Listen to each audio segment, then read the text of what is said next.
Capítulo 2. Somos los cazadores-recolectores. Este libro es una historia sobre nosotros, sobre el Homo sapiens. También es una historia sobre cómo optimizar nuestro rendimiento, nuestra salud y nuestra longevidad. La combinación de estas dos líneas argumentales tan importantes puede llevarte a pensar que esta es una de esas novelas de sagas familiares que no paran de saltar en el tiempo. No te preocupes, esta historia empieza y acaba en el pasado. Sin embargo, para poder apreciarla por completo, es necesario sustituir tu percepción actual del tiempo con la que tenían algunas culturas antiguas. Los antiguos veían el tiempo como algo así. Estás en medio de un río, mirando río abajo. El futuro se te acerca por detrás, solo para perderse en el pasado, que está delante de ti, alejándose cada vez más. Si pudieses ver lo suficiente en la distancia, verías el principio de la corriente y, en definitiva, todo. Esto puede resultar extraño y difícil de imaginar al principio, pero conforme te vayas adentrando a este libro, no solo irá adquiriendo sentido esta filosofía, sino que también verás que es una descripción más acertada de la realidad. Considéralo de esta manera. Nuestra visión actual del mundo es como el loco de la parada del autobús, que vive pero no de manera efectiva. Una vez que tengas una orientación más realista, centrada en el pasado, lograrás entender la salud y las enfermedades modernas. Y tal vez así dejes de asustar a la gente en la parada del autobús. ¡Alto! Es la hora de la sabana. Nacemos preparados para estar sanos y en forma. Por desgracia, la ciencia y la medicina parecen haberlo olvidado. Los científicos se centran obsesivamente en el futuro, en las nuevas medicinas, en la evaluación genética y en los procedimientos quirúrgicos. Pero nunca se preguntan, ¿por qué necesitamos todos esos avances? ¿Ni existe alguna manera mejor y más sencilla de estar sano y sentirse bien? Si lo hicieran, se darían cuenta de que la clave para resolver el rompecabezas está en empezar por el principio. Nuestros expertos en salud, quienes actualmente carecen de un marco desde el que evaluar el pasmoso volumen de información que generan a diario, fallan a la hora de formularse las preguntas básicas. ¿Qué deberíamos comer? ¿Cuánto y qué tipo de ejercicio deberíamos hacer? ¿Y cómo podemos llegar a una vida sana? Aunque puedan parecer las preguntas más lógicas, las respuestas cambian constantemente dependiendo de la política, la presión de algún grupo interesado o de los medios de comunicación. Como resultado, sus recomendaciones no se basan en la ciencia, sino en manipulaciones políticas. Nuestro sistema es confuso y corrupto, y somos rehenes de una nutrición orwelliana y de una comunidad de investigación sanitaria que carece de una teoría unificadora para evaluar la validez de uno de sus estudios sobre otro. Ni siquiera saben por dónde empezar a buscar las respuestas, lo que convierte nuestro sistema de mantenimiento de salud en algo más parasitario que simbólico. Lo peor es que muy poca gente intenta solucionar esta situación, pero nadie puede culparles. Al fin y al cabo, es muy difícil sacar dinero de la gente sana, a menos que venda bicicletas, zapatillas para correr o impartas clases de baile. ¿Tiene sentido todo este desastre? Deja que te exponga una analogía para explicarlo un poco mejor. Imagina que tienes una caja llena de trozos de cerámica, la mitad verdes y la otra mitad rojos.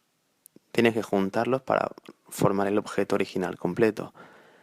Ahora imaginaremos dos situaciones.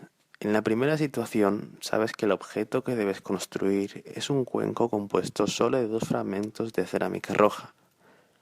En la segunda, no tienes ni idea de qué objeto se trata y además debes ponerte unas gafas que hacen que todos los fragmentos verdes y rojos parezcan marrones.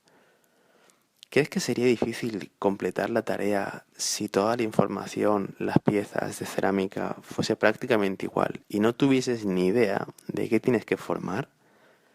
Creo que es obvio que sería una situación confusa y frustrante. Esto es análogo a nuestra situación con las ciencias nutricionales, la medicina y la mayoría de las investigaciones acerca de la salud.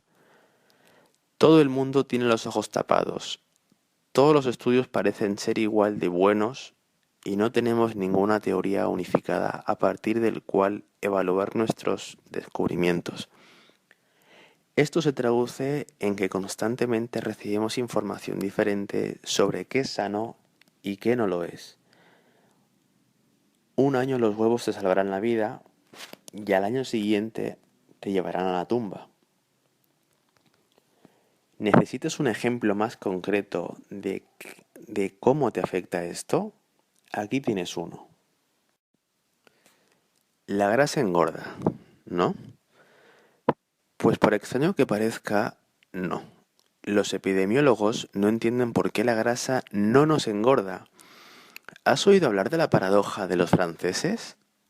Los franceses comen mucha más grasa que los estadounidenses, aunque consumen mucho menos azúcar, pero no engordan, ni padecen tanta diabetes ni tanto cáncer.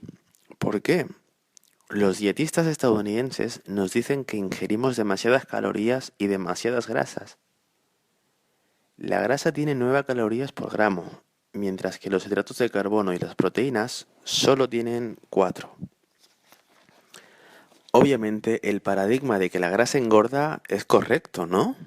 Entonces, ¿no deberíamos intentar comer menos y escoger alimentos más adecuados? ¿No es todo una cuestión de fuerza de voluntad? ¿Necesita mi niño interior una reprimienda porque he vuelto a fracasar en otra dieta rica en hidratos de carbono y bajas en grasas?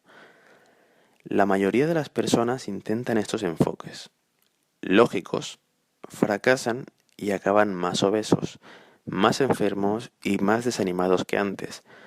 ¿Por qué fracasan todas las palabras de moda de los dietistas? Fuerza de voluntad, moderación, equilibrio, fibra, contar calorías. ¿Por qué? ¿Cómo se explica esto? Por desgracia, la respuesta a estas preguntas requiere otra pregunta. ¿Existen ejemplos de personas que no padecen cáncer, enfermedades autoinmunes, obesidad, diabetes y enfermedades neurodegenerativas? Irónicamente, la respuesta es sí. Hay personas que viven libres de estas enfermedades. Sin embargo, cuando se les proporciona esta información, la mayoría de los médicos, los dietistas y los científicos optan por hacer caso omiso de ellas, porque desafía el paradigma que los envuelve. No son conscientes de que es un caso como el traje nuevo del emperador. Nuestra comunidad médica está desnuda, de modo que siguen con sus estudios que comparan una dieta con un 15% de grasa con un 20%. Ambas con entre un 55 a 60% de carbohidratos procedentes de cereales integrales. Porque todo el mundo sabe que caerías en la tentación o te morirías sin tu magdalena integral. Tal vez debería ser menos duro con nuestra comunidad científica. Al fin y al cabo, esos estudios inútiles sirven para mantener los departamentos de las universidades abiertas y generosamente financiados. Pero por raro que parezca, a mí me interesa más ayudarte que mantener a esa gente cobrando en sus puestos vitalicios. Y para cumplir mi objetivo de salvarte el pellejo, debo ayudarte a enfrentarte a la realidad. Y se trata de una realidad muy antigua. No me confundas con la verdad. Uno podría pensar que la gente, los expertos en nutrición incluidos, hallaría consuelo entendiendo lo mucho que influye nuestra herencia genética en nuestro presente y futuro. Pero es más bien al contrario. Esta idea genera una increíble cantidad de resistencia. La respuesta es demasiado simple, y a muchos les molesta que la respuesta a la mayoría de los males de la vida se encuentre en nuestro pasado. A otros les resulta incómodo darse cuenta de que nosotros, los Homo sapiens, formamos parte de la naturaleza. Al igual que el resto de las criaturas grandes o pequeñas, nosotros también dependemos de nuestra herencia. Este hecho, en cierto modo, mina nuestro sentido de la singularidad, aunque no debería. Solo necesitamos dejar de mirar río abajo y darnos la vuelta para apreciar nuestra increíble herencia. Nosotros, tú y yo, representamos un linaje perfecto de vida que se remonta hasta los albores del tiempo. ¿No te parece fascinante? Algunos de vosotros estáis de acuerdo con esto, otros no. Bien, no creáis nada de lo que digo. En lugar de ello, intentad lo que recomiendo en la selección cómo del libro y comprobad cómo os sentís y cómo cambia vuestro aspecto y vuestro rendimiento. Es una propuesta justa, ¿no? Cuando hayáis visto que el método paleo funciona, seguramente querréis saber por qué. Iré explicando los porqués a lo largo del libro, empezando por las descripciones mecánicas de las enfermedades. Conoceréis por qué nuestra vida moderna provoca diabetes, enfermedades autoinmunes, cáncer, enfermedades neurodegenerativas e infertilidad. Después aprenderéis a evitar o a superar estas enfermedades. Antes de llegar a todo esto, quiero hablar un poco de antropología. Teniendo en cuenta que era bioquímico antes de convertirme en entrenador físico, podríais pensar que me inclinaría más hacia los mecanismos y las patologías que veremos después. Pues no. Para mí es importante cubrir esa materia, ya que os ayuda tanto a ti como a tu médico a entender cómo el método paleo puede mejorar tu salud y mejorar tu enfermedad. Pero, incluso cuando era una rata de laboratorio, los mecanismos y la patología me resultaban teodiosos y algo aburridos. En cambio, la antropología y los aspectos históricos de esta historia activan algo en mi interior, además del intelecto, y me conmueven. En lugar de ver a nuestros antepasados como conexiones metabólicas, genética y bioquímica, nosotros los vemos como personas que vivían y respiraban y analizamos cómo su dieta afectaba a su modo de vida. Esto es un microcosmos del importante cambio que hicieron todos nuestros ancestros. De hecho, que cambió el modo en que vivimos los cazadores-recolectores durante millones de años. Y dio paso al experimento global definitivo, la agricultura. Como veréis, el ser humano pagó un alto precio por este cambio. ¿Todavía no te convence? Vamos a tomarnos algo en mi hogar, en Chico, California, y charlar con los expertos en este tema. Agricultura. No te lo pierdas. Es lo último. Posibilidades de crecimiento ilimitado. Trabaja desde casa. Chico, en California, es una ciudad pequeña universitaria. El campus es precioso y está parcialmente rodeado por una pintoresca zona de negocios. Hay muchos restaurantes y bares. Es el lugar perfecto para sacarse una diplomatura en un plazo de 4 a 7 años. Ahora, imagina que vienes a Chico y que vamos a tomarnos unos cócteles de marisco y unos margaritas. Son las 11 de la mañana, hemos estado hablando de la nutrición paleo durante el almuerzo, lo sé, qué rollo, pero sigue leyendo. Y estás ya 100% contentillo, pero solo un 50% convencido respecto a este de la dieta paleo. Admites que soy bastante convincente, pero quieres oír opiniones de otros que no sean unos fanáticos como yo. Sugiero que vayamos a ver unos expertos en el tema, ya que el departamento de antropología está a un paseo por el campus. ¿Antropología?, preguntas. ¿No deberíamos ir al departamento de ciencias nutricionales? Yo sonrío. Claro, pero iremos después de parar en antropología.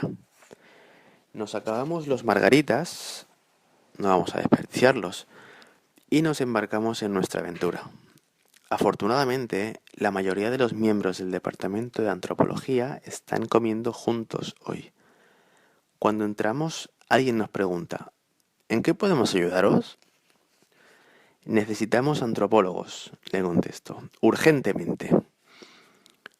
No parecemos demasiado peligrosos, de modo que el grupo nos invita a sentarnos para explicarnos lo que necesitamos saber. No quiero dirigir la conversación, ya que solo estás convencido a medias de esta locura paleolítica, de modo que pienso bien la primera pregunta. Finalmente digo, ¿cuál fue el acontecimiento más importante en toda la historia de la humanidad? ¿Que cambió las cosas para bien o para mal más que ningún otro hecho? De repente se forma un leve murmullo mientras los antropólogos empiezan a sopesar las posibles respuestas. Esto se alarga durante 1 minuto, hasta que la sala se queda en silencio y la jefa del departamento, una majestuosa mujer de 50 y pocos años, anuncia: la revolución agrícola. Todos los presentes asienten. Tu cabeza asiente por el efecto de los margaritas, pero te vas arrastrando por la opinión general. Sin embargo, todavía no estás del todo seguro y formulas una pregunta muy importante. ¿Por qué? ¿Por qué la revolución agrícola es tan importante? El murmullo se forma de nuevo, brevemente, y, una vez más, la jefa del departamento responde.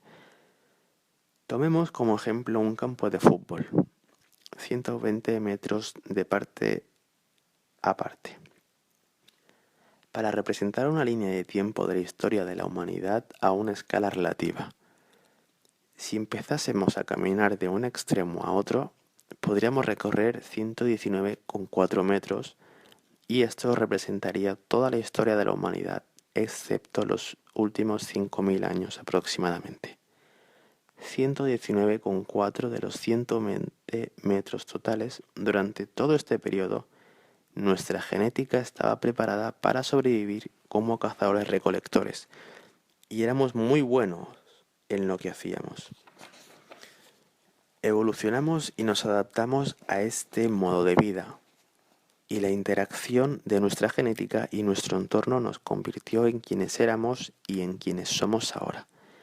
Nuestra genética es casi idéntica a la de aquellos ancestros humanos primitivos que hace más de 120.000 años. Los últimos 10.000 años, el tiempo en que pasamos de un modo de vida como cazadores-recolectores a un modo de vida agrícola, es la última mitad de nuestra línea de tiempo. Los últimos centímetros representan la televisión, Internet, los aceites vegetales refinados y casi todo lo que consideramos normal en nuestra vida moderna. La sala queda en silencio y es obvio que la jefa del departamento y el resto del grupo esperan una respuesta. Tú estás asimilando la información recibida y lanzas otra pregunta importante. ¿Qué pasó con este cambio en lo que respecta a la salud? ¿Cómo éramos como cazadores-recolectores y qué pasó cuando pasamos a la agricultura? De nuevo se escuchan murmullos de discusión y la jefa del departamento responde. Muy buena pregunta. Nuestros ancestros tenían una salud sorprendente. Eran igual de altos que un hombre moderno medio, lo que significa que tenían una dieta muy completa. Apenas tenían caries ni malformaciones óseas, que suelen surgir a causa de la malnutrición. A pesar de la falta de cuidados médicos, tenían una tasa de mortalidad infantil muy baja y más del 10% de la población vivía hasta los 60 años. Los estudios realizados por los exploradores y los antropólogos demuestran que esta gente apenas padeció enfermedades degenerativas como el cáncer, la diabetes y las enfermedades cardiovasculares. Tampoco tenían miopía ni acné.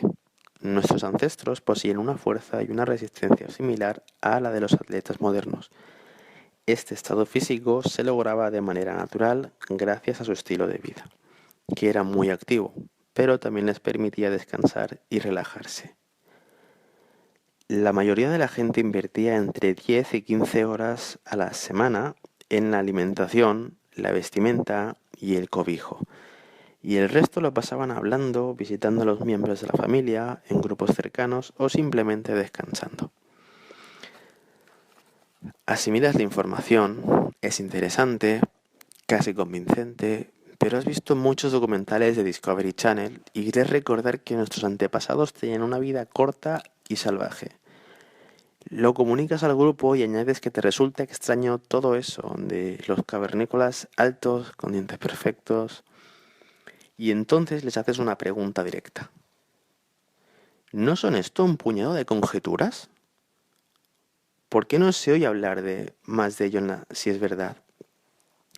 La jefa del departamento mira a sus colegas, se encoge de hombros y se acerca hacia una estantería que cubre todo lo alto de la pared de libros y publicaciones. Todo esto son archivos sobre seres humanos primitivos. Los cazadores-recolectores, los pastores nómadas y los agricultores se han estudiado exhaustivamente desde el mediado del siglo XIX. Sabemos mucho sobre cómo vivía esa gente, sobre qué comían y sobre las relativas diferencias en su salud y su bienestar. El campo de la ciencia forense surgió a partir de la antropología médica.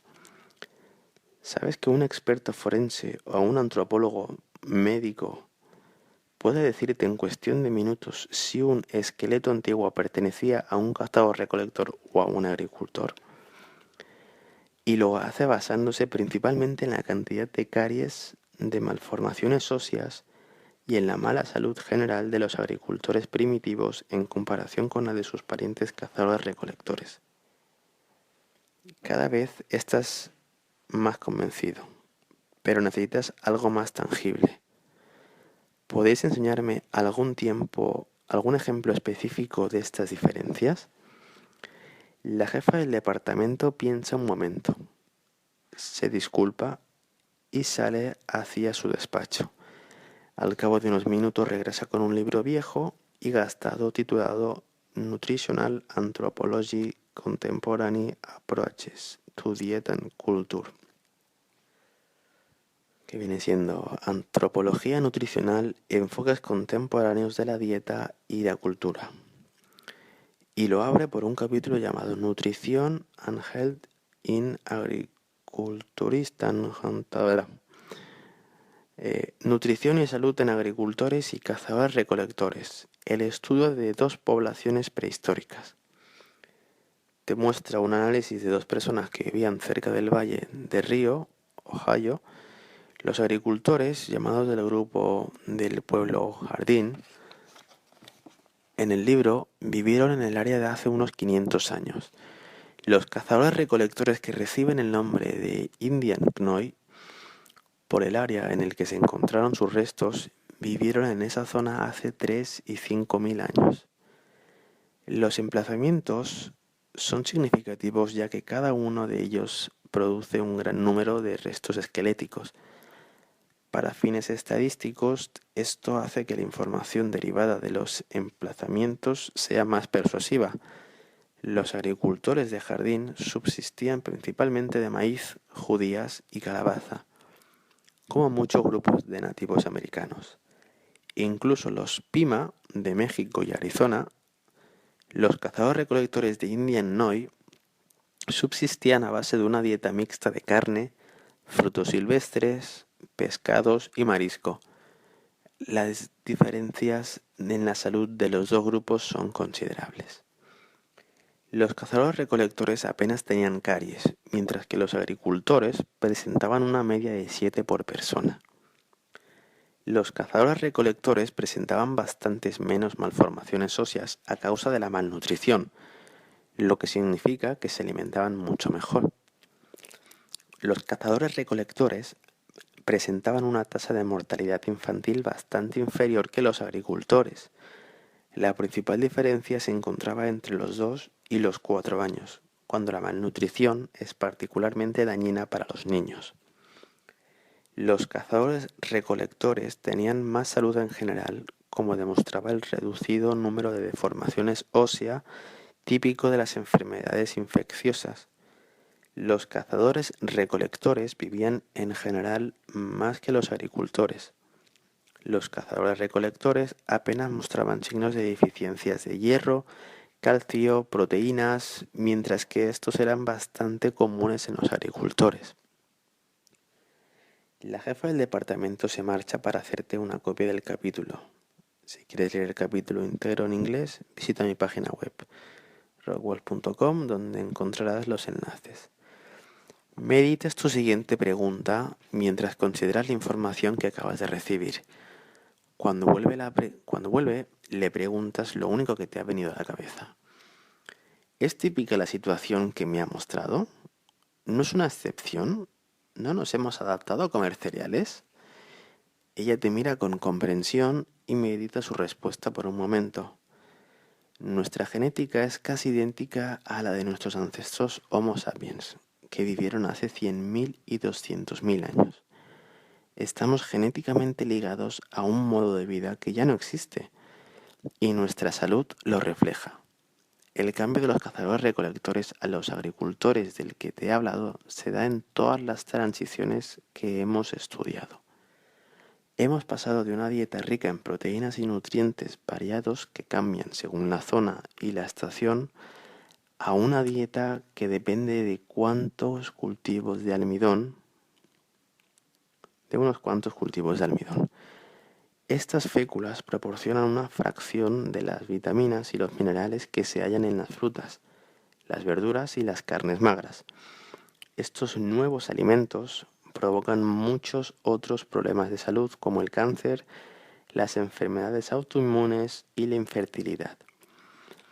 No sé por qué la comunidad médica no lo acepta, pero sé que pocos departamentos de ciencias nutricionales ofrecen cursos sobre dietas ancestrales o sobre el papel que juega la evolución en nuestra salud y nuestro bienestar.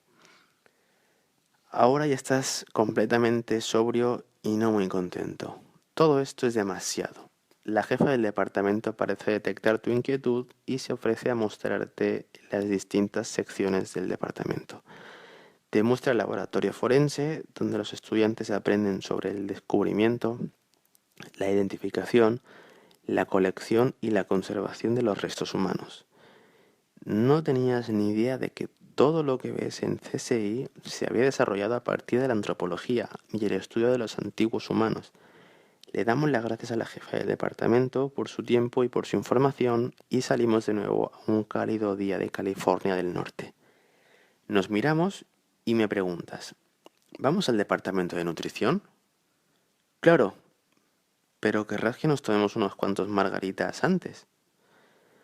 Damos un corto paseo por el campus y llegamos a las salas del departamento de nutrición. Ten en cuenta que este departamento forma parte de la Facultad de Biología. Solo tenlo en cuenta. Entramos en el departamento y tenemos la suerte de que varios de los miembros que lo conforman están sentados juntos merendando unos bollos y zumo de naranja.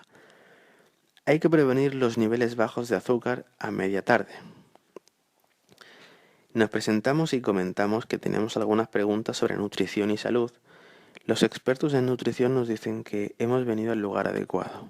De modo que empezamos con la misma pregunta que les hicimos a los profesores de antropología. ¿Cuál es el acontecimiento más importante en la historia de la humanidad? Los expertos se miran entre sí, convencidos de que uno de sus compañeros ha montado todo esto como una broma. Pero no es así. Uno de ellos nos pregunta, ¿qué tiene que ver la historia con la nutrición y la salud? Te miro con complicidad y te animo a asumir la delantera en esta refriega. Entonces le preguntas al grupo, ¿qué hay del desarrollo de la agricultura? ¿No fue un hecho importante para la salud y el bienestar de nuestra especie? Los nutricionistas asienten levemente, pero ves que no se sienten muy cómodos con esta situación. Uno de ellos, que lleva una camiseta que dice Tofu, la cena ideal, responde, por supuesto que fue importante. Antes de la agricultura, la gente vivía poco y de manera salvaje. Otro añade, sí, cazar animales era difícil, y la estabilidad alimenticia que proporcionó la agricultura permitió la expansión de la población. Los humanos desarrollaron el arte y la ciencia de la medicina. Ambos reconocemos la verdad del desarrollo cultural, pero tú comentas el cambio en la salud y el bienestar del que los antropólogos nos habían hablado hace tan solo una hora. Les hablas de la increíble salud que mostraban nuestros ancestros paleolíticos y de las diferencias entre los esqueletos de los agricultores comparados con los de los cazadores-recolectores. El grupo de nutricionistas está muy molesto. Uno salta. ¿Cómo vamos a saber lo que comían nuestros ancestros? Eso no son más que conjeturas. Otro que presenta un índice de masa corporal de 32 añade: solo porque nuestros ancestros comiesen, eso no significa que sea saludable. Toda esa gente moría joven, sin duda por la cantidad de carne que comían. Todo el mundo sabe que la carne provoca cáncer. Tú le respondes que los profesores de antropología nos habían dicho que los cazadores-recolectores no mostraban signos de haber padecido cáncer hasta que empezaron a ingerir cereales, legumbres y productos lácteos. Esto hace que pongan los ojos en blanco y empiecen a murmurar. Este intercambio de ideas termina pronto. Formulo unas cuantas preguntas más. El departamento de nutrición depende de la facultad de biología, ¿verdad? Todos asienten. Entonces, las ciencias nutricionales deberían entenderse como una rama de la biología, ¿no? Más asentimientos. ¿Cuál es el principio básico de la biología? ¿Qué idea se utiliza para dar sentido a la interminable cantidad de información de las diferentes ramas de la biología? ¿Qué idea aún todas esas ramas? Ellos no entienden a dónde quiero ir a parar. ¿Usáis el concepto de evolución a través de la selección natural para guiar a vuestros científicos? A esa pregunta, uno de los nutricionistas responde: es obvio que la evolución se aplica en la biología, pero sirve de poco para entender a los seres humanos. ¿Entonces los humanos están exentos de las leyes de la biología? Le pregunto. Esto provoca un murmullo que acaba en un silencio sepulcral. No les caemos demasiado bien. ¿En qué os basáis para hacer recomendaciones dietéticas? A esto, el alegre nutricionista de la camiseta del tofu contesta: usamos esto. Y me pasa una copia de la guía alimenticia, Mi Pirámide, del Departamento de la Agricultura de Estados Unidos. El resto de la historia. La historia anterior es solo eso, una historia.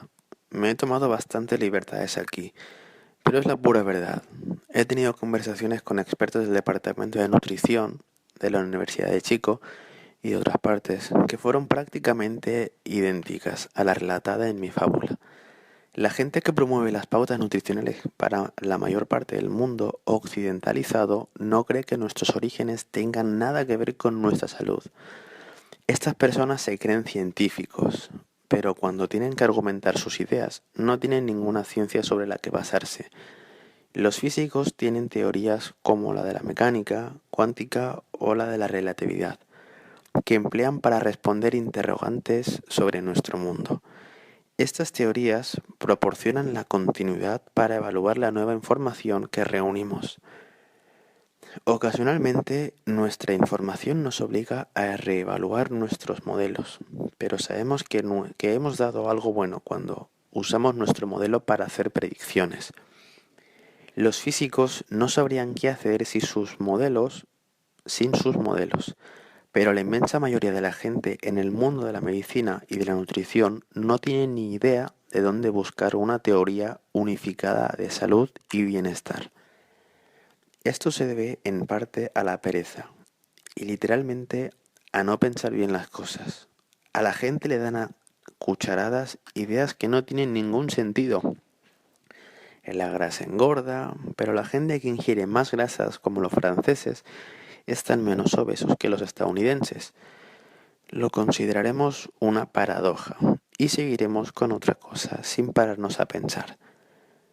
Esta pereza podría excusarse si no estuviese costado miles de millones y acortando cientos de miles de vidas.